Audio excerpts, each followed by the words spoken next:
Hello everyone! Today we are going to learn about the importance of a forest governance. What is forest governance? Forest governance is defined as a process by which public and private actors, such as formal and informal institutions, smallholder and indigenous organizations, small, medium-sized and large enterprises, civil society organizations, and other stakeholders negotiate, make, and enforce binding decisions about forest resource management, use, and conservation. So, as a result, stakeholders are involved in the process of making and enforcing binding decisions or choices concerning the management, use, and protection of all the forest resources, and it is dependent on how resources are managed. So, governance, it is how things, organizations, laws, and policies are governed as a whole. So, forest governance systems that are effective include forest stakeholders, address significant forest-related challenges, and incorporate other sectors that influence or are influenced by forest governance. So, ang kaning forest governance, the main objective or the importance of a good governance is to ensure forest sustainability and together with fair decision making and benefit distribution. And that's all. Thank you for listening. Good day, my co-students.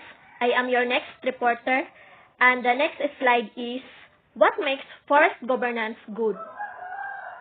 Okay, in general, forest governance is considered good or responsible when it consists of the following elements. First, adherence to the rule of law, transparency and low levels of corruption, stakeholder participation in decision-making, accountability of all officials, low regulatory burden, and political stability. So, these are the key features of good forest governance. In line with the definition above, good governance means that public and private stakeholders negotiate, make, and enforce decisions about the management, use, and conservation of forest resources. And also, in this process, the needs and rights of the different stakeholders are taken into account in balanced way and following the rule of law, and conflicts are resolved jointly. As a result, forests are managed sustainably. End of my part. Thank you for listening, and God bless.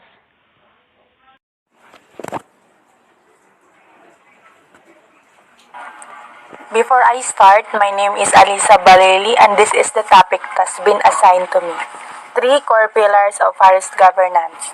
First, we have policy, legal, regulatory, and institutional frameworks. Effective forest governance promote efficient, effective, and lawful forest management as well as fair and equitable outcomes from such management.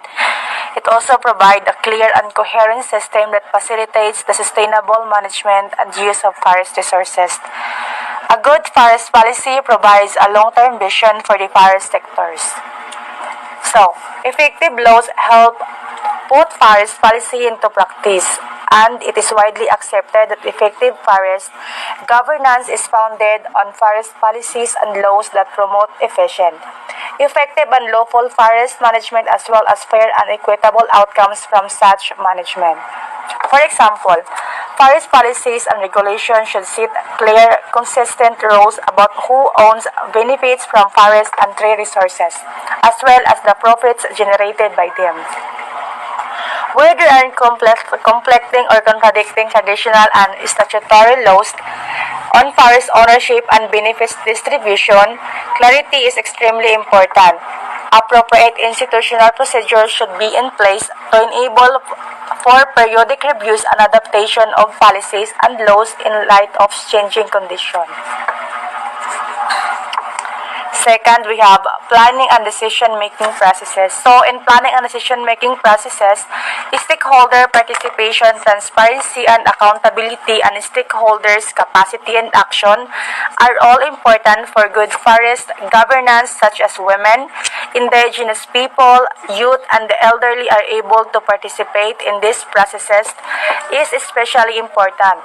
The government can play an important role by creating dialogue processes in which all actors can voice their opinions, expectations, and concerns. So, the ability of all players with an interest in forest to participate in forest decision is one sign of good forest governance. Another is the quality and scope of that person. For example, another key measure of excellent forest governance is the extent to which government provide or support conflict resolution tools. The idea and practices of free, prior, and informed consent, for example, are proven crucial in ensuring that indigenous peoples and local communities have more say in governance processes.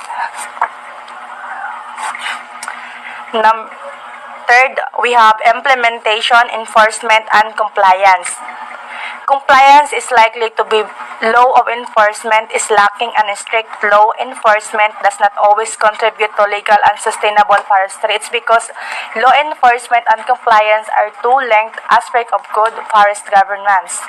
In some countries, the absence of law creates major impediments to forest governance. In others, enforcement is undermined by a lack of use rights or a lack of access to information about legal requirements. Laws may be unclear, contradictory, and unrealistic, and therefore difficult to enforce. They may also be vulnerable to exploitation by vested interests. Legal clarity is fundamental to both compliance and law enforcement. The framework figure would be discussed by the other reporters. Good morning, classmates. Good morning, ma'am. Let's continue. The framework outlines the following 6 principles that cut across the 3 pillars, as you can see in the previous slide, and address governance quality. First, accountability. People and institutions should be accountable for their actions. It is important in evaluating the ongoing effectiveness of public bodies to ensure that they are performing to their full potential and being responsive to the community. With accountable performance, it teaches them to value their work and can increase skills and confidence. Next is the effectiveness.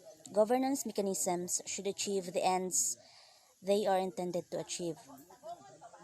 So it is used to create processes, system, and appropriate behavior to ensure long-term sustainability. It helps improve performance, stable and productive, reduce risk, and enable faster and safer growth. It also helps meet the needs of the society and boost economic development. It is how useful something is. Next is the efficiency. Governance should work with a minimum of resources, saving time and efforts without wasting anything. It is how well something is done with this principle, and it is the result or the achievement of balance.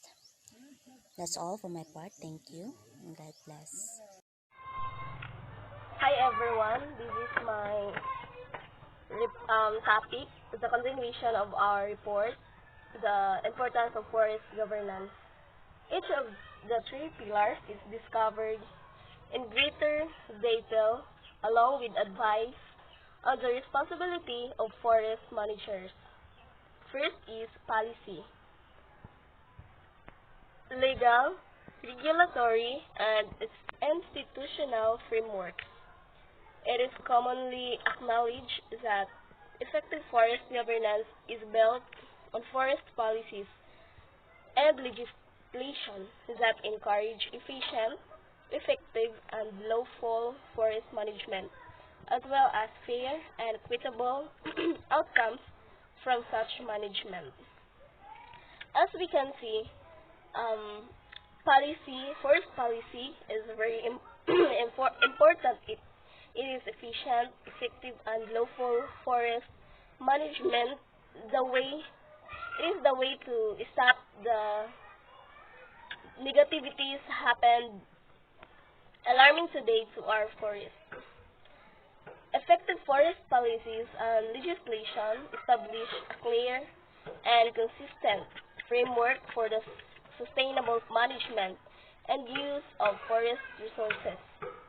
A good forest policy provides long-term vision for the forest sector, consistent with international commitments and obligations and work, and guides the development and implementation of legal and institutional frameworks.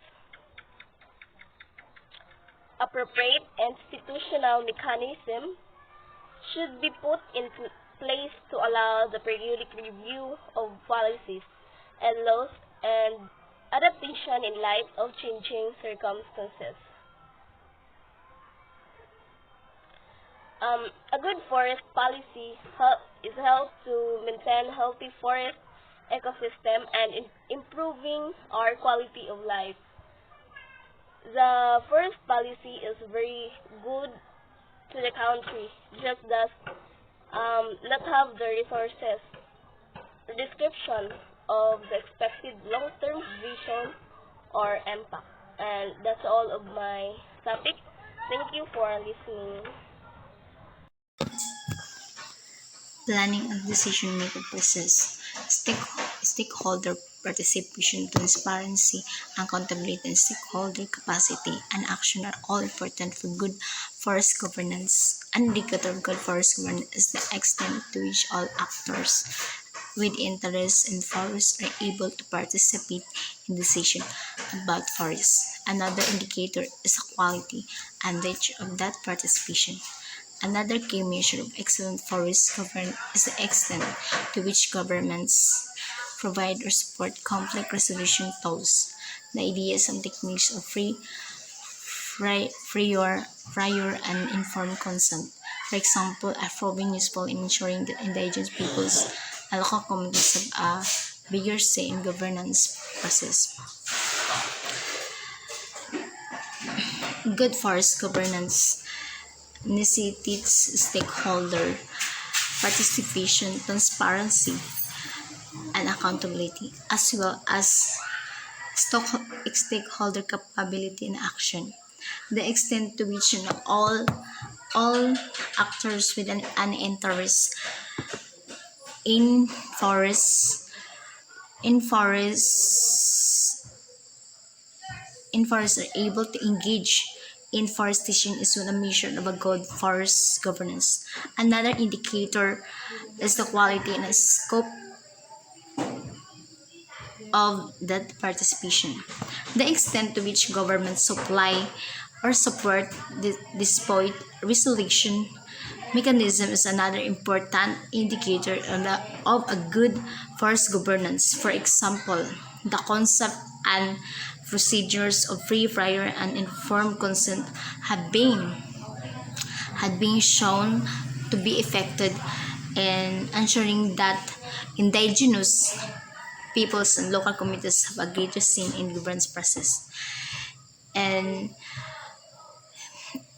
ang mabuting pamamahala sa kabutang ay nangangailangan ng kilahok ng stakeholder. Transparency at pananagutan kayo din nakakayan at pagkilos ng stakeholder. Ang lawak kung saan lahat ng mga aktor na may interes sa kagubatan ay maaaring makisali sa mga desisyon sa kagubatan ay isang sukatan ng mabuting pamamahala sa gubatan. Sa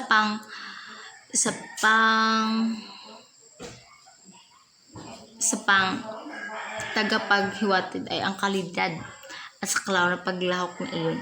Ang lawak ng pagbibigay o pagsuporta ng pamahalaan ng mga mekanismo sa pagresolba ng hindi pagkakaunawan ay isa pang mahalagang tagapaghiwatig ng mabuting pamahalaan sa kagubatan. Halimbawa, ang mga konsepto at pamaraan ng freer and informed consent ay pinagkatang epektibo sa pagtiyak ng mga katutubo at lokal na komunidad ay mahigit na makapangyarihan sa mga posisyon ng pamahalaan. So, if itong aning planning decision-making process, manage in a good way to be a good and excellent forest governance. The last part from the topic, importance of forest governance, transparency and accountability, are important tenets of good governance and essential components of efficient planning and decision-making processes. This means that whatever plans and decision from our government must know all the constituents, everything they have to know. By that way, of course, there will be an increased accountability in the government or any decision planning. Transparency has been defined as the practice of revealing actions in order for others to critique them.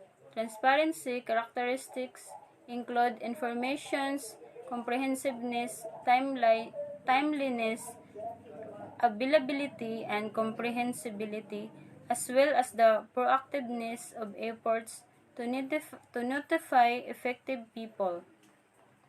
So in forest, the governance must act transparency, like how decisions related to forest and forest-dependent people are made, who are responsible, how they wield, and how they are held accountable.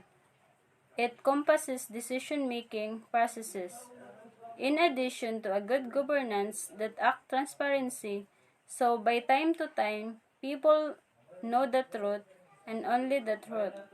And must they are open to our constituents dahil aasenso talaga tayo, lalo na ang ating gobyerno incorporated with different countries. As for me, good governance must honest and open for us to be trusted by different leaders in different countries. The last one, the amount to which the legal framework on forest supports public access to information, fosters evidence-based debate on forest policy, and sets punishments for agency failing to satisfy disclosure duties is an indicator of good forest governance. So in the forest, they had the laws and regulations. If the governance failed to do their duties and responsibilities, they have to face the consequences.